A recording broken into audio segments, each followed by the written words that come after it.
quelle fréquence cardiaque pour maigrir, pour brûler des graisses? Ici Alcucomic, j'aide et j'accompagne les femmes qui sont en manque de temps à retrouver la ligne, à faire en sorte qu'elles se sentent belles, bien dans leur corps et qu'on avance ensemble en communauté.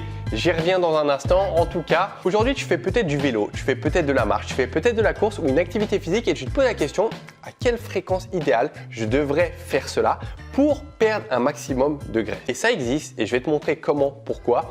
Et si tu vois pas de quoi je parle, reste sur cette vidéo puisque tu vas apprendre des choses sensationnelles. Maintenant, juste en dessous, en description, je t'ai mis à disposition un challenge de 7 jours. Clique dessus puisque tu vas être redirigé vers un challenge qui est offert de A à Z. On transpire ensemble, on brûle des calories ensemble et surtout, tu vas rejoindre une communauté bienveillante. Il y a 50 000 femmes en ce moment même qui s'entraident.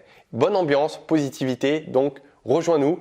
Maintenant, l'histoire de la fréquence cardiaque, elle est bien réelle. Il y a des études qui l'observent. C'est qu'à une certaine fréquence cardiaque, eh bien, on va aller en termes de proportion brûler plus de graisse. Et ce calcul, tu peux le faire très simplement sur Internet. C'est pas ça qu'on va voir aujourd'hui. Tape fréquence idéale, calcul mathématique. Voilà, il faut introduire certaines données, ton âge, ton poids, ça dépend aussi si tu es une personne en surpoids, en obésité, tous ces facteurs et ça va te sortir une fréquence cardiaque. Donc va voir, tu pourras le faire après cette vidéo. En attendant, moi j'ai envie de voir quelque chose de plus profond et plus intéressant à mon sens, qui est qu'est-ce que toi tu devrais faire comme fréquence cardiaque idéale pour avoir des résultats concrets.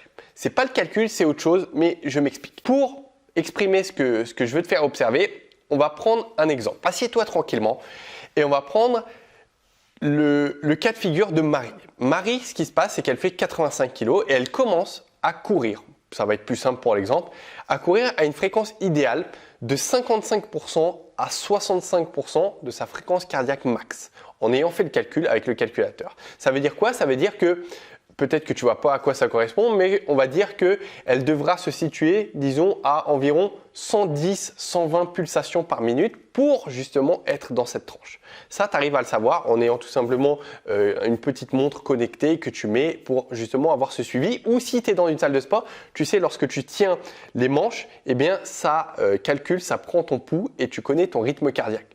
Eh bien, on va partir du principe où Marie va courir pendant 30 minutes et va dépenser pendant ces 30 minutes 400 calories. Vu qu'elle était à sa fréquence cardiaque idéale, eh bien, elle aura perdu 200 calories qui viennent du gras et elle aurait perdu 200 calories qui viennent des glucides. Donc, tu es d'accord avec moi pour dire qu'en termes de proportion, eh bien, elle a perdu 50% de ces 400 calories qui venaient du gras et 50% qui venaient des glucides. Ok, tu me suis jusque-là? Maintenant, autre cas de figure. On va prendre Julie. Julie, elle fait aussi 85 kg, mais elle décide non pas de s'entraîner à une fréquence cardiaque de 55%, on va dire, mais 75%. Donc en termes d'intensité, donc en termes de vitesse qu'elle va mettre, elle va y aller un peu plus. Donc elle ne va pas s'entraîner 30 minutes de son côté, mais elle va s'entraîner juste 20 minutes. C'est cohérent parce qu'elle ne peut pas soutenir l'intensité de cet entraînement. Maintenant, pareil, durant ces 20 minutes, elle aura dépensé ses 400 calories parce que ça sera plus intensif, elle va brûler davantage. Et au final, de son côté, elle aura perdu, comme elle ne sera pas dans sa fréquence cardiaque idéale, elle aura perdu que 100 calories qui viennent des graisses et tout le reste, ça sera brûlé, elle aura brûlé des glucides. Donc tu es d'accord avec moi pour dire qu'en termes de proportion, elle aura perdu que 25%, Julie, alors que Marie aura perdu 50% en termes de proportion. Et au final, qu'est-ce que tu en penses de ces résultats?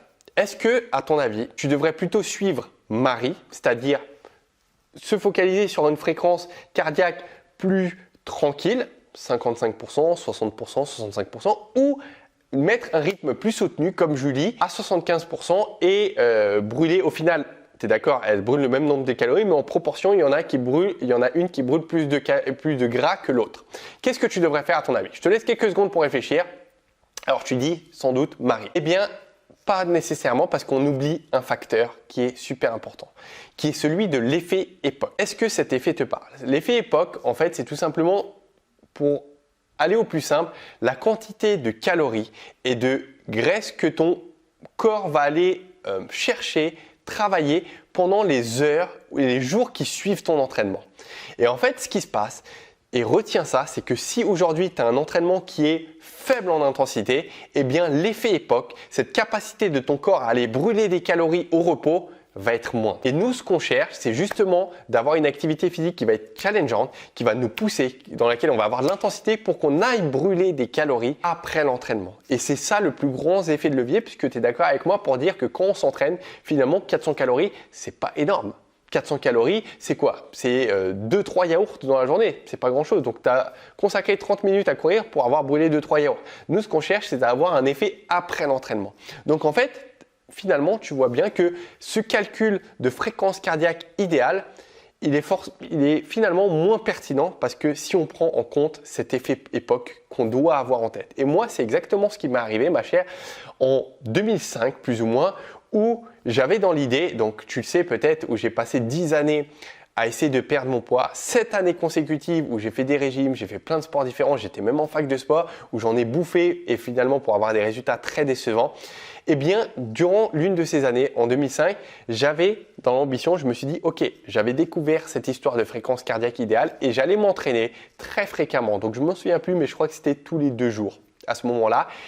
Et j'allais courir et je faisais ça pendant 45 minutes à 1 heure. Donc, c'était pas mal. Et au final, résultat décevant, je me suis dit, mais comment ça se fait? Je suis ce qui est prouvé, démontré et j'ai pas les résultats que j'ai envie. Et je l'ai compris par la suite, c'est parce que en fait, l'effet époque était ridicule avec ce type d'entraînement.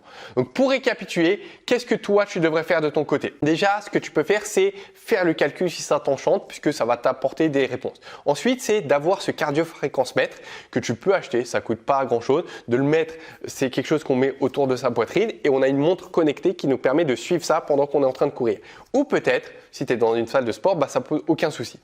Et ce qu'il faut que tu retiennes, c'est que nous, ce qu'on veut, c'est d'avoir une activité physique challengeante qui va nous pousser un peu plus loin et qui va nous permettre justement d'avoir cet effet époque. Donc, ce que tu peux faire, c'est soit mettre un peu plus d'intensité dans ton sport. Il y a d'autres vidéos sur la chaîne qui parlent de ça. Tape course, courir, tu vas tomber sur des vidéos où j'explique tout ça. Commence le challenge de 7 jours parce que justement à l'intérieur, on ne fait pas de la course mais on fait des entraînements qui sont courts, 5, 10 minutes, un quart d'heure et qui nous permettent justement d'aller stimuler cet effet époque et c'est tout ce que tu dois retenir. J'aimerais que tu me mettes juste en dessous en commentaire ce que tu penses, ce que je viens de dire, si c'est cohérent, si tu as des questions peut-être, pose-les-moi, j'irai voir de manière régulière pour essayer de t'orienter et de te donner des réponses. Je t'ai tout dit ma très chère, je te souhaite de ne rien lâcher dans ce que tu fais et je te dis à très vite dans les autres vidéos. Ciao!